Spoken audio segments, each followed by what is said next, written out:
টাকার বিনিময়ে আমার আপন মা যেভাবে রাতে মানুষের সাথে কাজ করে গল্পটি শুনলে আপনার মেশিন দিয়ে পানি চলে আসবে, তাই হাতের কাজ করার আগে টিস্যু রাখুন ও কানে হেডফোন লাগিয়ে নিন। শীতের সন্ধ্যায় বাড়িটা নিস্তব্ধ হয়ে আসে। জানালার বাইরে বাতাসে দুলছে পুরনো ঝুলন্ত বাতিগুলো।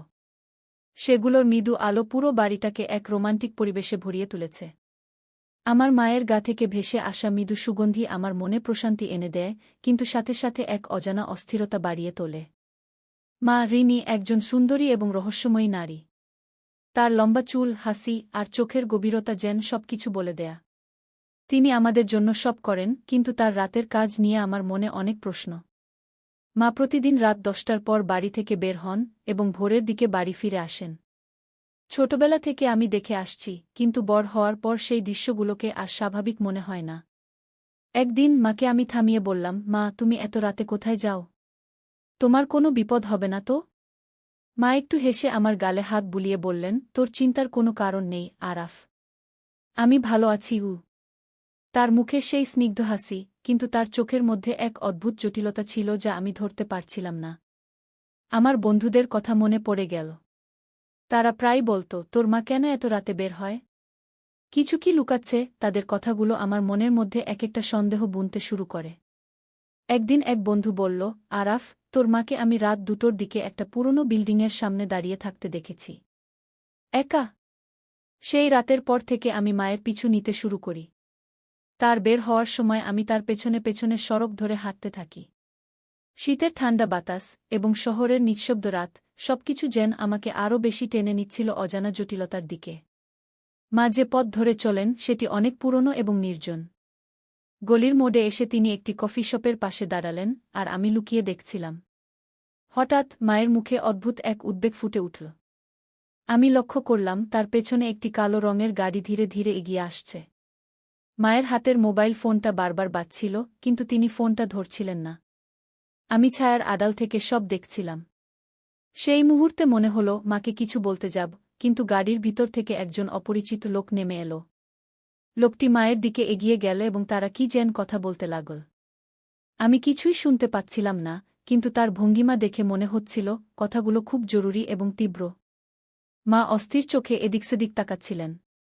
লোকটি হাত বাড়িয়ে মায়ের হাত ধরে কিছু একটা দেওয়ার চেষ্টা করল, আর মা যেন একটু দ্বিধায় পড়ে গেলেন। এই দৃশ্য দেখে আমার ভেতর অস্বস্তি বাড়তে থাকল। কিন্তু ঠিক তখনই মা হঠাৎ পেছন ফিরে চলে গেলেন। আমি তার পিছু নিলাম। এবার তিনি আরও দ্রুত হাঁটতে লাগলেন, যেন কিছু থেকে পালানোর চেষ্টা করছেন। মা পুরনো একটি ভবনের দিকে চলে গেলেন, যা পরিত্যক্ত এবং অন্ধকারাচ্ছন্ন। ভিতরে প্রবেশের পর আমি বুঝতে পারলাম এখানে তার কাজের আসল রহস্য লুকানো আছে। চারপাশে ছায়া ছায়া অবস্থা, কিন্তু মায়ের প্রতিটি পদক্ষেপে কিছু একটা খুঁজে পাওয়ার ইঙ্গিত। তিনি কিছু একটা খুঁজছিলেন। আমি দূরে দাঁড়িয়েছিলাম। ভয় আর সন্দেহে মনটা কাঁপছিল। মা এক সময় একটি টেবিলের উপর রাখা একটা ছোট ব্যাগ থেকে কিছু কাগজপত্র বের করলেন। সেই সময় আমার চোখে পড়ল একটা লোক আড়াল থেকে বেরিয়ে মায়ের দিকে এগিয়ে আসছে। লোকটি ধীরে ধীরে সামনে আসতে লাগল, আর মা যেন সেটা আগেই বুঝতে পারলেন। তার হাতটা ধরা, কিন্তু মায়ের মুখে এমন এক অদ্ভুত শান্তি, যা আমার মধ্যে ভয়ের সৃষ্টি করল। তুমি এখানে কেন? লোকটির কণ্ঠস্বর নিচু এবং তার চোখে স্পষ্ট রাগ। মা শান্তভাবে বললেন, আমি এখানে কোনো কারণেই আসিনি। আমি শুধু যা খুঁজছি তা পেয়ে চলে যাব। লোকটি হেসে উঠল, তুমি জানো না তুমি কত বড় বিপদে পড়তে যাচ্ছ। এবার আমার মনে হলো কিছু একটা ঠিক হচ্ছে না। আমি সামনে এসে মাকে বাঁচানোর চেষ্টা করব, এমন সময় মা লোকটির সামনে এক ধাপ এগিয়ে গেলেন। তার হাতে ছিল ছোট একটা প্যাকেট, এবং সে লোকটির হাতে সেটা দিয়ে বললেন, এটাই শেষ। এরপর আমি আর আসব না। লোকটি হাসল, কিন্তু তার চোখে কোনো হাসি নেই। মা পেছন ফিরে চলে এলেন, আর আমি তার পেছন পেছন। বাড়ি ফেরার পথে মা কিছু বললেন না। আমি তার কাছে জানতে চেয়েছিলাম, মা, তুমি কার সাথে কথা বলছিলে? মা একটুখানি হেসে বললেন, আরাফ, তুই বড় হচ্ছিস। সবকিছু জানতে হবে না। সময় হলে জানবি। আমি চুপ করে গেলাম, কিন্তু আমার মনের মধ্যে এক বিশাল প্রশ্ন আর জটিলতা তৈরি হল। মা কি এমন করছেন যা তাকে এইসব পরিত্যক্ত জায়গায় আনতে বাধ্য করে? তার জীবনে এমন কি লুকানো রহস্য আছে যা আমি এখনো জানি না? সেই রাতে আমি ঘুমাতে পারিনি। মায়ের রুমের দিকে তাকিয়েছিলাম, কিন্তু তিনি ঘুমাচ্ছিলেন না। তার চোখের গভীরে যেন এক অজানা অন্ধকার ছিল, আর সেই অন্ধকার আমাকে টেনে নিচ্ছিল আরও গভীরে। রাতের পরের দিন সকালে আমি ঘুম থেকে উঠেই মায়ের সাথে কথা বলার সিদ্ধান্ত নিলাম। তিনি আমার জন্য চা বানাচ্ছিলেন, আর আমি ভাবছিলাম কিভাবে প্রশ্নটা তুলব। মায়ের দিকে তাকিয়ে বললাম, মা, কাল রাতে যাকে দেখলাম সে কে? মা এক মুহূর্ত থেমে গেলেন, তারপর মৃদু হাসি দিয়ে বললেন, তুই কি আমাকে ফলো করেছিলি? আমি একটু লজ্জা পেয়ে মাথা নিচু করলাম। হ্যাঁ, মা। আমি জানি এটা করা ঠিক হয়নি। কিন্তু তোমার কাজের সময় এত রাতে বের হওয়া। আমি চিন্তিত হয়ে পড়েছিলাম। মা চায়ের কাপটা আমার হাতে দিয়ে বললেন, আরাফ, তুই জানিস, আমাদের সংসারের সমস্ত দায়িত্ব আমার উপর। আমি যে কাজটা করি সেটা আমাদের জীবনের জন্য খুবই গুরুত্বপূর্ণ। কিন্তু সবকিছু জানার সময় এখনো হয়নি। তুই আমার উপর বিশ্বাস রাখতে পারিস? তার কথা শুনে আমি আরও বেশি দ্বিধায় পড়ে গেলাম। কিন্তু মা, তোমার ওই কাজের জন্য যদি কিছু হয়? তুমি এত রাতে কোথায় যাও? মা চুপ করে আমার চোখের দিকে তাকালেন। তুই যা ভাবছিস তেমন কিছু নয়। তবে আমার কাজটা সহজ নয়, আর আমাকে সতর্ক থাকতে হয়। তুই কিছু না জেনে এত চিন্তা করিস না। সব ঠিক হয়ে যাবে। তার কথাগুলো আশ্বাস দেওয়ার চেষ্টা করছিল, কিন্তু আমার মনের ভেতর সেই সন্দেহগুলো আরও গা হয়ে উঠছিল। মায়ের চোখে এক অদ্ভুত অস্থিরতা ছিল যা আমাকে ভাবিয়ে তুলছিল। মা আমাকে আরও কিছু বলার আগেই চলে গেলেন। সেদিন সারাদিন আমি মায়ের কথাগুলো নিয়ে ভাবলাম। রাতে মা আবারও বাড়ি থেকে বের হলেন। আমি এবারও তার পিছু নিলাম। আগের মতোই মা পুরনো সেই গলির দিকে রওনা হলেন, কিন্তু আজকে তিনি আরও দ্রুত চলছিলেন। আমি দূর থেকে তাকে ফলো করতে থাকলাম। এইবার আমি আরও সতর্ক হয়ে থাকলাম যেন মা আমাকে না দেখতে পারেন। মা যখন সেই পুরনো বিল্ডিংয়ে ঢুকলেন, আমি আরও কাছে গিয়ে দাঁড়ালাম। সেই সময় দেখতে পেলাম মা একজন মহিলার সাথে কথা বলছেন। তাদের মুখের ভাব দেখে মনে হল তারা অনেক গুরুত্বপূর্ণ বিষয়ে আলোচনা করছেন। আমি কিছুই শুনতে পাচ্ছিলাম না, কিন্তু মহিলাটি মায়ের হাতে কিছু একটা তুলে দিলেন। মা সেই জিনিসটা নিলেন, আর তারপর ধীরে ধীরে সেখান থেকে বেরিয়ে আসতে শুরু করলেন। আমি তখনও কিছু বুঝে উঠতে পারিনি। আমার মনে সন্দেহ বাড়ছিল, কিন্তু আমি তখনও বুঝতে পারছিলাম না মায়ের কাজটা আসলে কি। একসময় আমি মায়ের পিছু নিয়ে যখন বাড়ির দিকে রওনা দিলাম, মায়ের হাতে ধরা প্যাকেটটা আমার নজরে এল। সেটা একটা ছোট ধাতব বাক্সের মতো, যার গায়ে অদ্ভুত চিহ্ন আঁকা। বাড়িতে ফিরে এসে মা সেই বাক্সটা তার রুমে রেখে দিলেন। সেদিন রাতে আমি ঘুমাতে পারলাম না। মায়ের রুমের বাইরে দাঁড়িয়ে শুনতে পেলাম তিনি কারো সাথে কথা বলছেন। তার কণ্ঠস্বরে উদ্বেগ ছিল। তিনি বলছিলেন, আমি আর বেশিদিন লুকিয়ে রাখতে পারব না। আরাফের সন্দেহ বাড়ছে। আমাদের কিছু একটা করতে হবে। আমার শির দ্বারা বেয়ে ঠান্ডা স্রোত বইতে লাগল। মা আমার সম্পর্কে কি বলছেন? আমি তার উপর নজর রাখছি সেটা তিনি জানেন। কিন্তু কি এমন লুকাচ্ছেন তিনি যা আমাকে বলার সাহস পাচ্ছেন না? পরের দিন সকালে আমি মায়ের কাছে গিয়ে জানতে চাইলাম, মা, তোমার রুমে রাখা ওই ধাতব বাক্সটা কি? মা একটু চমকে গেলেন। তিনি কিছুক্ষণ আমার মুখের দিকে তাকিয়ে রইলেন। তারপর মৃদু হেসে বললেন, ওটা তোর জন্য একটা উপহার। কিন্তু এখনই খোলার সময় হয়নি। কিন্তু মা, তুমি কিছু লুকাচ্ছ, আমি দৃঢ়ভাবে বললাম। মা তার হাতটা আমার কাঁধে রাখলেন। আরাফ, তুই শুধু জানবি আমি তোদের জন্য সব করছি। সময় এলে সব বলবো। কিন্তু এখন আমাকে বিশ্বাস করতে শিখ। আমি চুপ করে গেলাম। তার চোখে ছিল এক ধরনের স্নেহ, কিন্তু তার ভেতরে লুকানো ছিল গভীর কিছু, যা আমার জানা উচিত ছিল। সেই রাতে আমি আবারও তার পিছু নিলাম। এবার আমি পুরোপুরি প্রস্তুত ছিলাম মায়ের আসল রহস্য জানার জন্য। পথে মাকে আমি দেখলাম, তিনি কাঁধে সেই ধাতব বাক্সটা নিয়ে রওনা দিয়েছেন। আজকের রাতেই আমি জানতে পারব মায়ের জীবনের রহস্য। সেদিন রাতে আমি ধীরে ধীরে মায়ের পিছু নিলাম। তার হাতে ধাতব বাক্সটা দেখছিলাম, আর আমার মনের মধ্যে নানা ধরনের প্রশ্ন ঘুরছিল। মায়ের আসল উদ্দেশ্য কি? তিনি কি এমন কাজ করছেন যা আমাকে বলছেন না? গলির মধ্যে ঢুকে মা এবার অন্য পথ ধরলেন। আমি দেখলাম তিনি আরও দূরে শহরের পুরনো এলাকায় যাচ্ছেন। জায়গাটা বেশ অন্ধকার আর ভৌতিক ছিল, চারপাশে পুরনো বাড়ি আর ভাঙাচোরা দেওয়াল। আমি নিজেকে লুকিয়ে মাকে অনুসরণ করতে লাগলাম। একটা সরু রাস্তায় পৌঁছে মা থামলেন। আমি লুকিয়ে থাকলেও দেখতে পেলাম মা সেই ধাতব বাক্সটা খুললেন, আর তার ভেতর থেকে একটা ছোট পেপার বের করলেন।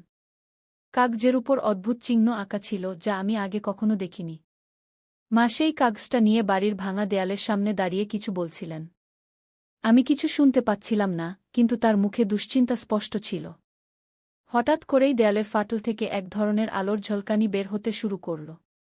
আমি হতবাক হয়ে তাকিয়ে রইলাম। সেই দেয়ালের ভেতর থেকে যেন এক ধরনের পথ বেরিয়ে আসছিল। মা আলোর সামনে দাঁড়িয়ে তার হাতে ধরা কাগজটা উপরে তুলে ধরলেন। কাগজটা ঝলমল করতে লাগল, আর আমি দেখতে পেলাম তার গায়ের অদ্ভুত চিহ্নগুলো জ্বলে উঠছে।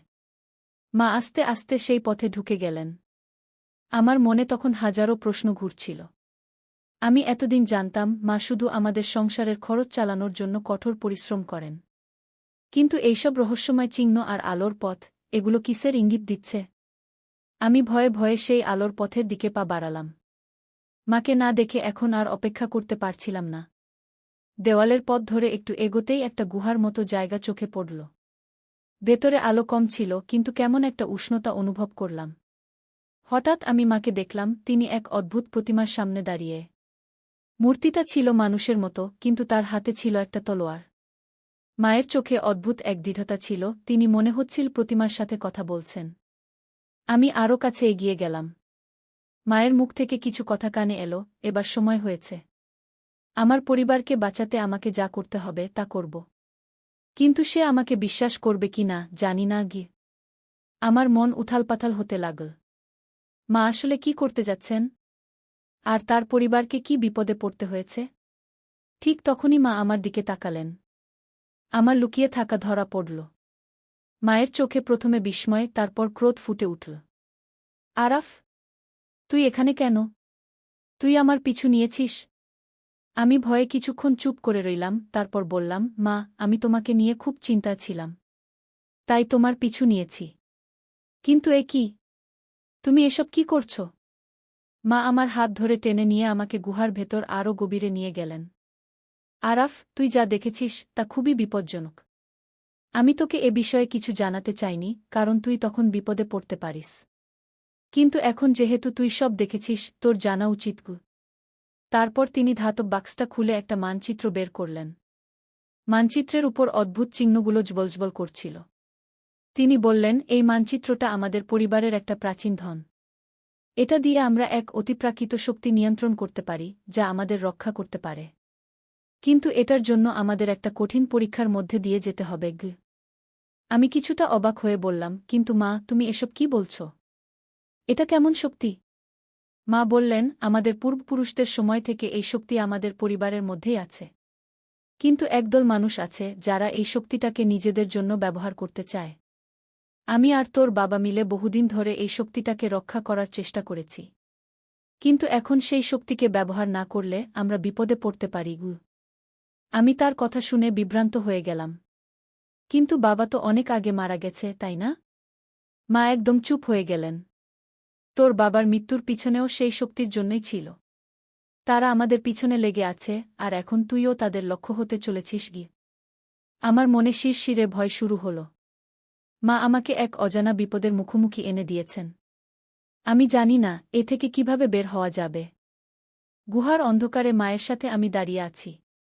চারপাশে ঠান্ডা বাতাস বইছে, আর তার মধ্যে আমার হৃদস্পন্দন যেন স্পষ্ট শোনা যাচ্ছে। মায়ের চোখে গভীর চিন্তার ছায়া দেখছি, যেন তিনি কি বলবেন বুঝতে পারছেন না। তিনি কিছুক্ষণ চুপ থেকে বললেন, আরাফ, তুই যা জানিস সেটা পুরোটা নয়। তোর বাবাকে আমরা অনেকদিন ধরে মৃত বলে বিশ্বাস করতে বাধ্য করেছি। কিন্তু আসলে সে এখনও বেঁচে আছে। আমি বিস্ময়ে তাকিয়ে রইলাম। কি বলছ মা? বাবা বেঁচে আছে? তাহলে এতদিন কেন আমরা কিছু জানতাম না? মা একদম শান্ত গলায় বললেন, তোর বাবা আর আমি একসাথে কাজ করছিলাম এই শক্তিকে রক্ষা করার জন্য।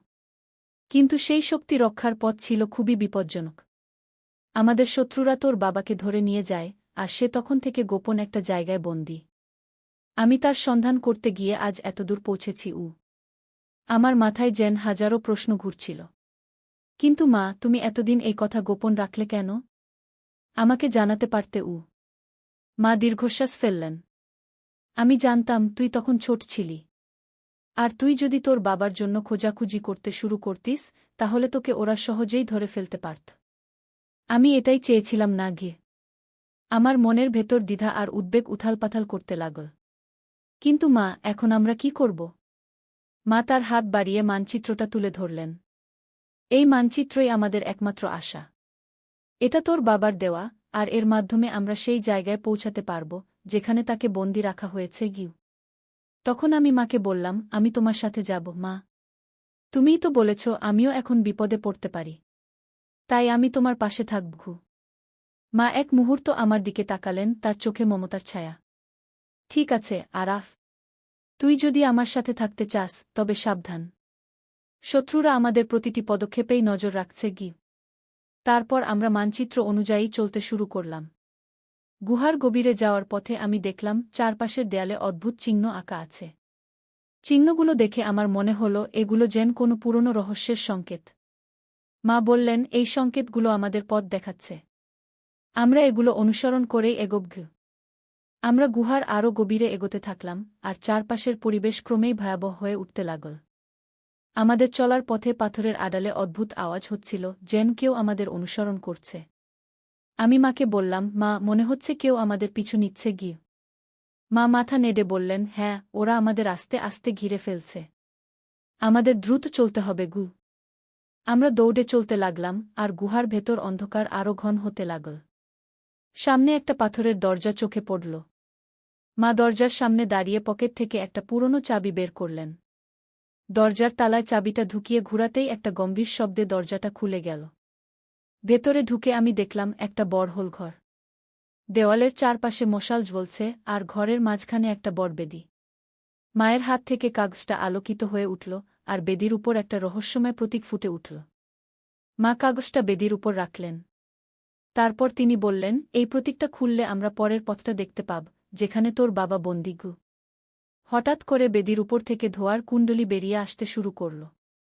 ঘরের মধ্যে এক অদ্ভুত বাতাস বইতে লাগল, আর চারপাশের আলো ঝলমল করতে থাকল। আমার মন কেমন এক ধরনের শিরশিরে অনুভূতি পেল, যেন কিছু বড় ঘটনা ঘটতে চলেছে। মা আমার হাত ধরে বললেন, আরাফ, শক্ত হয়ে থাক। আমরা যে পথে চলছি সেটা খুবই কঠিন। কিন্তু তুই আমার পাশে থাকলে আমি নিশ্চিত আমরা আমাদের লক্ষ্যে পৌঁছাতে পারব গু। গুহার গভীরে আমাদের যাত্রা ক্রমশ বিপজ্জনক হয়ে উঠছিল। প্রতিটি পদক্ষেপেই মনে হচ্ছিল যেন আমরা কোনো ফাঁদের মধ্যে পড়তে যাচ্ছি। মা আমার হাত শক্ত করে ধরে এগিয়ে চলছিলেন, আর আমি তার প্রতিটি নির্দেশ মেনে চলছিলাম। আমাদের সামনে একটা সংকীর্ণ পথ, আর তার শেষে ঝকঝকে সাদা আলো। মা বললেন, এখানেই সেই স্থান। আলোটা দেখছিস? ওখানেই ওরা তোর বাবাকে বন্দি করে রেখেছে। আমাদের খুব সাবধানে এগোতে হবে। আমরা ধীরে ধীরে আলোর দিকে এগোলাম। আলোটা তীব্র হতে শুরু করল, যেন চোখে লাগছিল। আমি মাকে বললাম, মা, এত তীব্র আলো কেন? এর মানে কি আমাদের বিপদের মধ্যে ফেলতে চাইছে? মা বললেন, এই আলোটা আমাদের দৃষ্টিভ্রম করাতে পারে। কিন্তু মনোযোগ রাখ, আরাফ। আমরা যদি সঠিক পথে চলি তবে আমাদের কিছুই হবে না গিয়ে। আমরা আলোর মধ্য দিয়ে পা বাড়ালাম, আর হঠাৎ করেই চারপাশের সবকিছু কেমন অদৃশ্য হয়ে গেল। আমাদের পায়ের নিচে মাটি যেন ফাঁকা হয়ে যেতে লাগল। আমি মায়ের হাতটা আরও শক্ত করে ধরলাম। মা কাগজটা সামনে তুলে ধরলেন, আর অদ্ভুত শব্দ করে সেটি থেকে এক ধরনের আলো বেরিয়ে আসতে লাগল।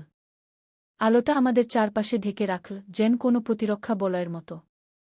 আলোর মাঝখানে আমরা দেখতে পেলাম একটা পাথরের কক্ষ, আর তার মাঝে একটি কাচের খাঁচা। সেই খাঁচার ভেতরে একজন লোক বন্দী। মা দ্রুত ছুটে গেলেন, আর আমি তার পিছু নিলাম। মাকে দেখে লোকটি তার হাত বাড়িয়ে বলল, তুমি এসেছ। এতদিন পরে আমি ভেবেছিলাম আর কখনো দেখব না গি। মা কান্নাজড়িত কণ্ঠে বললেন, হ্যাঁ, আমি এসেছি। কিন্তু তোরাও আমার আর আরাফের পিছু নিয়েছ, আমি তা জানি গু। মায়ের কথায় আমি কিছুটা অবাক হলাম। মা, তুমি কি বলছ? মা তখন বললেন, তুই এখনও জানিস না আরাফ। তোর বাবা আর আমরা শুধু একজন দম্পতি নই, আমরা এই শক্তির রক্ষক। এই শক্তি যা আমাদের রক্ষা করে এবং যা আমাদের এই পথের নির্দেশ দেয়া, সেটার পিছনে অনেক শক্তি এবং শত্রু আছে গি। ঠিক তখন ঘরের চারপাশে ধোঁয়া জমতে শুরু করল। আমরা দেখলাম ধোঁয়ার মধ্যে থেকে ছায়ামূর্তি বেরিয়ে আসছে। মা আমাকে বললেন, এই ছায়ারা আমাদের পথ রুদ্ধ করবে। তুই আমার পাশে থাকিস, আর আমাদের শক্তি এক করে এগোব গু। আমি মায়ের হাত ধরে শক্ত করে দাঁড়ালাম। মা তার পকেট থেকে আরেকটা ছোট দণ্ড বের করলেন, যেটা থেকে ঝলমলে আলোর রশ্মি বের হতে লাগল। আমি বিস্মিত হয়ে মাকে দেখলাম, এটা কি মা? মা বললেন, এটা আমাদের পূর্বপুরুষদের দেওয়া একটি অস্ত্র। এর সাহায্যে আমরা এই ছায়াদের মোকাবিলা করতে পারব। আমরা আলোর রশ্মি দিয়ে ছায়াদের দূরে সরানোর চেষ্টা করছিলাম। একের পর এক ছায়া আমাদের আক্রমণ করতে আসছিল, আর মা তাদের প্রতিহত করে আমাদের সামনে পথ খুলছিলেন। আমাদের এক মুহূর্তও দেরি করা চলবে না, কারণ প্রতিটি পলেই আমাদের জীবন ঝুঁকির মুখে ছিল। আমরা ধীরে ধীরে খাঁচার কাছে পৌঁছালাম। মা দ্রুত খাঁচার তালা খোলার চেষ্টা করছিলেন। কিন্তু তালা এতই শক্ত ছিল যে সহজে খুলছিল না। আমি তখন মায়ের হাতে সাহায্য করলাম, আর একসময় খাঁচাটা খুলে গেল। বাবাকে আমরা বাইরে বের করলাম, কিন্তু ঠিক তখনই পেছন থেকে এক তীব্র আওয়াজ শোনা গেল। পেছনে তাকিয়ে দেখি আমাদের শত্রুরা সামনে দাঁড়িয়ে। তাদের চোখে এক অদ্ভুত দৃষ্টিভঙ্গি, যেন তারা কিছুতেই আমাদের ছাড়বে না। মা আমাকে বললেন, আরাফ, তুই তোর বাবাকে নিয়ে দৌড়া। আমি ওদের সামলাচ্ছি গু। আমি মাথা নেড়ে বললাম, না মা, আমি তোমাকে ছেড়ে যাব না। আমরা একসাথে লড়াই করব। মা আমার দিকে তাকিয়ে বললেন, ঠিক আছে আরাফ, আমাদের একসাথে এই শক্তিকে রক্ষা করতে হবে।